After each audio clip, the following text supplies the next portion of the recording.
c'est une sorte de difficulté à savoir où l'autre commence, où soit on commence.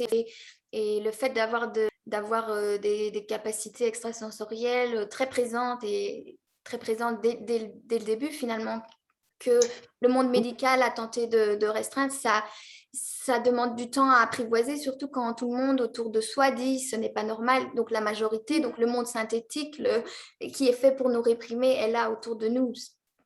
Parce que moi, ma lecture de beaucoup d'institutions psychiatriques, etc., puis j'ai l'expérience de ma Mm. mère qui a aussi vécu une décompensation psychologique et qui, à ce moment, a aussi eu des visions, en fait, assez célestes.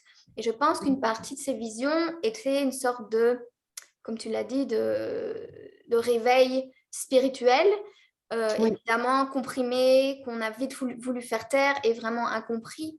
Et elle-même ne le comprenait pas non plus. Donc, et j'ai aussi d'autres amis qui ont passé des séjours et où je vois que après leur séjour en psychiatrie, ça va généralement plus mal. Et c'est pour ça que moi, je les vois comme des centres de reprogrammation où le personnel est en général souvent inconsciemment programmé pour garder des êtres comme toi ou comme moi bien incrustés dans le programme. Ce sont des épisodes aussi qui nous encouragent pas à nous sentir reliés aux autres, qui encouragent la division, la stigmatisation de nous comme n'étant pas normaux, etc.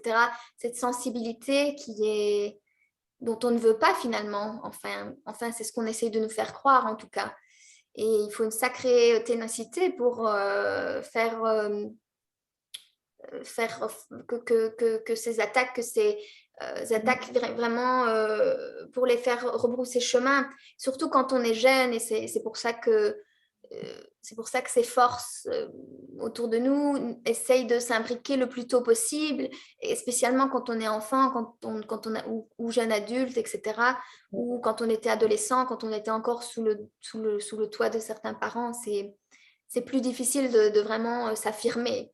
Il y a beaucoup de cordes qui peuvent se créer. C'est vraiment pas évident de trouver un équilibre, ni trop ni trop peu, Mm. d'être juste et de comprendre l'autre. Et je pense que chaque année, moi, je revisite, chaque année, j'ouvre les yeux sur de nouvelles choses, sur les aides de ma famille ou les autres qui m'entourent, moi-même.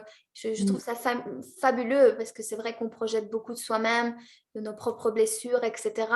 On peut limiter l'autre. Et puis, quand on vit des traumatismes très sévères, et même dans nos traumas quotidiens, il y a aussi cette programmation dont tu parlais, le risque de voir, de prévoir l'attaque, d'avoir peur que l'attaque vienne encore d'un nouveau côté. Donc, c'est quand on est dans ces états de post-traumatique, le corps est déjà prêt à la nouvelle attaque et donc on peut déformer euh, comment on voit les autres. Et on sait parfois, quand on est dans ces états-là de post-traumatique, on ne sait pas reconnaître forcément une action bienveillante, un visage bienveillant, parce qu'on déforme aussi d'une certaine façon la réalité. Et c'est aussi des états par lesquels je suis passée et je deviens de plus en plus consciente d'être dans ces états, donc de douter de mes propres états d'une certaine façon aussi, et de laisser le temps de se dérouler pour savoir vraiment à quoi j'ai affaire. Les chats sont de bons comme on dit, de bons agents qui viennent nous interrompre. J'ai eu le même coup avec Ulysse qui venait choisir ce moment précis pour monter sur mes jambes, quelque chose qu'il ne fait jamais. Donc, il y a des chats branchés sur certaines intelligences et puis il y a des chats plus intuitifs que d'autres. Et quand les chats sont branchés sur des intelligences un peu plus dans l'interruption, c'est plus difficile à gérer parfois. Finalement, parfois on a un ou deux parents qui sont plus 3D finalement, Oui. qui se posent Mm. moins de questions, C'est ça. qui sont plus aussi doués avec la 3D, mais pour qui les questions spirituelles vraiment, ça les dépasse, peut-être que ça leur fait peur aussi. Et là, ce sont des choses qu'ils ne savent absolument pas gérer. Donc je pense que il nous faut aussi un temps de comprendre qui est qui dans ce jeu, dans cette aventure, et alors d'avoir un lien avec eux en conséquence de ces choses.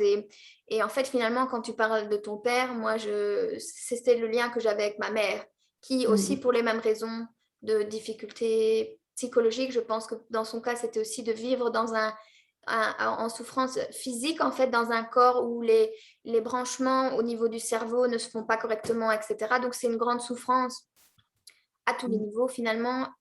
Et bon, au bout d'un moment, peut-être que la souffrance prend le pas parce que peut-être ma mère n'a pas trouvé la voie de la régénération alimentaire qui l'aurait grandement soulagée, puisque la programmation mentale, malheureusement, était trop forte. Et voilà, donc moi, je suis persuadée que ces êtres sont déjà parfois de retour pour retenter l'aventure, et avec de différents outils, peut-être dans un corps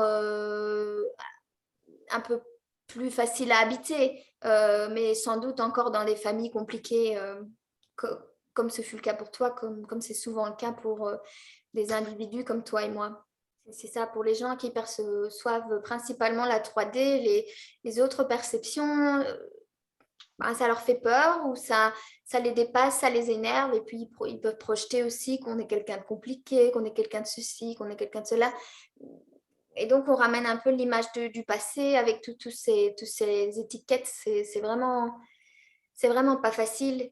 Et je pense que c'est pour ça aussi que toi et moi, on travaille autant à la détoxification et à la purification. C'est parce que c'est pas toujours évident non plus d'avoir envie de rester dans un corps intoxiqué ou acidifié ou plein d'obstructions, etc.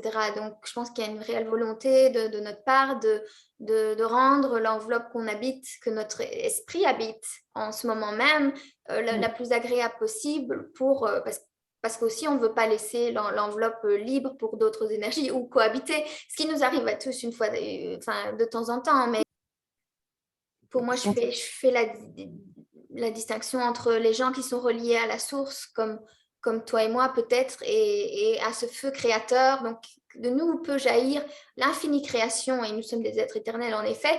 Puis, il y a tous les propositions synthétiques de l'hologramme, et qui, eux, sont souvent à fond dans le programme. Maintenant, chaque interaction est individuelle et chaque cas est individuel, et chaque être est très complexe dans qui il est, sur quoi il est branché, sur quoi il est programmé. Certaines enveloppes sont investies par d'autres forces bienveillantes, malveillantes, artificielles, etc. Donc, c'est un monde assez complexe dans lequel voyager, mais je te rejoins au niveau de ressentir une pression au niveau du système nerveux, et je pense une récolte aussi au niveau de ces glandes surrénales. Et c'est aussi de nous encourager à retomber dans nos compulsions. Donc, c'est difficile de rester en pleine conscience, bien centré, parce que ça va nous chercher très loin. On se rend compte que ces manifestations sont des récoltes en elles-mêmes aussi, et par le consentement qu'on donne à se rendre dans les rues, en fait, on valide déjà leur contrat. C'est comme tous ces petits consentements qu'on donne sur tous les sites web où on doit signer pour les cookies. Chaque fois, j'essaye d'y prêter attention. C'est pas toujours, je dirais que c'est à 60, peut-être 65% que j'arrive à avoir la patience de vraiment traiter ces cookies comme il se doit. Mais c'est comme ça qu'on nous trompe, qu'on crée des accès, qu'on crée des cordes. C'est pas évident, hein. Et bon, la relation, nous, on entretient avec elle, puisqu'il y a certaines intelligences artificielles ou technologiques comme nos ordinateurs qui nous permettent d'être en lien, qui nous permettent d'échanger, de créer quelque chose de précieux. Donc ça, c'est des choses. Mais après, on sent, si nous, on le sent où ça vient nous chercher, par exemple, une addiction à Internet, ce qui est quelque chose sur lequel moi, je dois travailler, parce que je le sens parfois que ça vient me chercher. Qui suis-je sans Internet, ou est-ce que je suis centrée, ou ce genre de choses. Donc, j'ai l'impression qu'on essaie souvent de nous faire vivre des épisodes pour nous déstabiliser psychologiquement, émotionnellement et psychiquement. Et alors quand on est là-dedans, on est tendance à être dans une spirale comme ça descendante, de laquelle il faut gentiment s'extraire avec bien des efforts pour retrouver notre calme, notre équilibre, dans lequel on peut dès lors fonctionner de manière plus normale, autonome. Et là, on peut aussi continuer à donner le meilleur de nous et à continuer le travail. J'ai l'impression que quand on a des dons psychiques, on se connecte aussi psychiquement avec l'intelligence artificielle, et ça crée un type de relation qui est aussi... Enfin, le monde aussi ce qui se passe sur nos ordinateurs, nos téléphones, ça fait partie à part entière de notre réalité quotidienne, surtout quand on peut faire des choses positives, apprendre des choses, voilà. Moi, j'ai observé que quand je suis engagée psychiquement, même si c'est virtuel, c'est presque aussi riche que quelque chose que je vivrais dans ma réalité 3D, quelque chose sur lequel je réfléchis récemment et parce que j'ai aussi ressenti le besoin de me distancier de certaines personnalités publiques qui finalement ont des vues, par exemple, sur le transhumanisme ou des choses comme ça, sur lequel j'ai écrit un article il y a 1 an ou 1 an et demi, peut-être 2 ans, mais après, j'ai remarqué qu'il y avait aussi un désir de programmation là-dedans même pour nous faire peur, pour générer une peur de cette artificialité froide dans laquelle on allait devoir vivre, etc. Et finalement, si j'en reviens au jour le jour, eh bien, le monde qu'ils dépeignent n'est jamais vraiment là parce que ma réalité n'y adhère jamais. Et donc, je pense que chacun, ça va être différent pour chacun, en fait. C'est différent pour chacun d'entre nous. Ceux qui choisissent de vivre dans ce monde-là, bien, c'est un monde beaucoup plus froid, etc. Mais ceux comme toi et moi qui font du travail, aussi qui purifient pour maintenir très, très vivant ce lien avec notre esprit, en échangeant les uns avec les autres, puisque quand on est en lien en plus 2 fois doublement avec la source originelle, donc on ne sait pas où ça va aller, il y a la surprise du moment, on est étonné de l'autre, c'est tout ça qui se passe, donc c'est beau en fait, et malgré la froideur du monde, bon, il y a des épisodes très difficiles ces 2 dernières années où il faut redresser la barre très certainement, mais malgré la difficulté, je vois que ma vie va de mieux en mieux, ma santé mentale s'améliore. Quand j'ai des épisodes de fracture ou de dissociation, ben déjà aujourd'hui, je sais que je suis en dissociation alors qu'auparavant, je n'étais pas forcément consciente. Donc, je ne crois pas forcément tout ce que... Parce que quand on est en dissociation, on fait l'expérience d'une froideur, d'une déconnexion avec tout. Et c'était cette notion de choix, en fait. Notre réalité est ce qu'on choisit qu'elle est. Et donc, avec quel choix on obtempère finalement parce qu'on croit qu'on n'a pas le choix. Ça représente bien ce qui se passe actuellement, mais c'est pour chaque détail de notre vie, comme une formation, une relation. Et dans l'hédonisme, c'est beaucoup encouragé ou même dans le domaine des festivals ou quelque chose comme ça, mais alors on se lie à toutes sortes d'énergie quand on se laisse aller justement.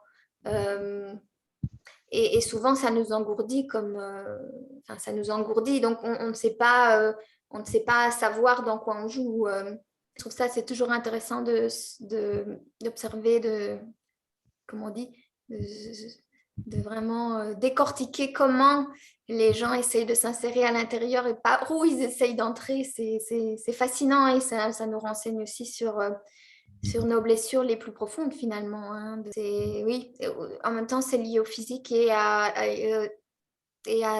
faire bouger des énergies stagnantes. Tout est mêlé, mais il y a une sorte de lourdeur peut-être ou de faiblesse, je veux dire aussi avec les radiations à distance. Parfois, on a certaines sensibilités. Il y a des jours où voilà, il y a beaucoup à gérer qui est invisible et auquel on ne donne pas forcément crédit, mais qui explique beaucoup de comment on se sent chaque jour et pourquoi on se sent si mal parfois, malgré aussi quand même bien des efforts.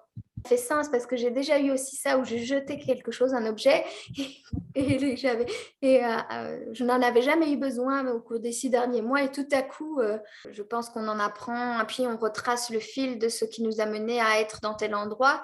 Et c'est vrai qu'on est toujours amené ou tenté à choisir.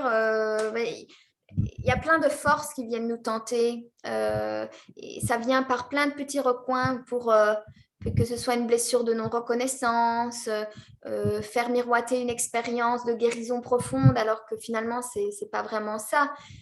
Et comme nous, on porte ce désir de guérison, mais finalement, en effet, on pense qu'il est peut-être en dehors de nous-mêmes.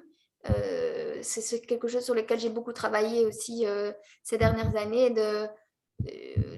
voilà, ça reste une expérience en fait très, très intéressante parce qu'on a vécu certains, si tu te rappelles, le prêtre qui tantôt avait l'air vieux, tantôt avait l'air jeune, au niveau de ce qu'on percevait de cet être qui, ben, je ne sais pas vraiment exactement ce qu'il était, mais c'est vrai que c'était des prêtres avec certains dons. Il y a beaucoup d'éléments très, très intéressants au niveau de ce qui est orchestré finalement dans nos vies pour nous garder dans des cases, pour nous encourager à rester petits, pour nous faire douter, pour nous déstabiliser. Là, en fait, c'est le cas pour nous tous hein, dans nos relations.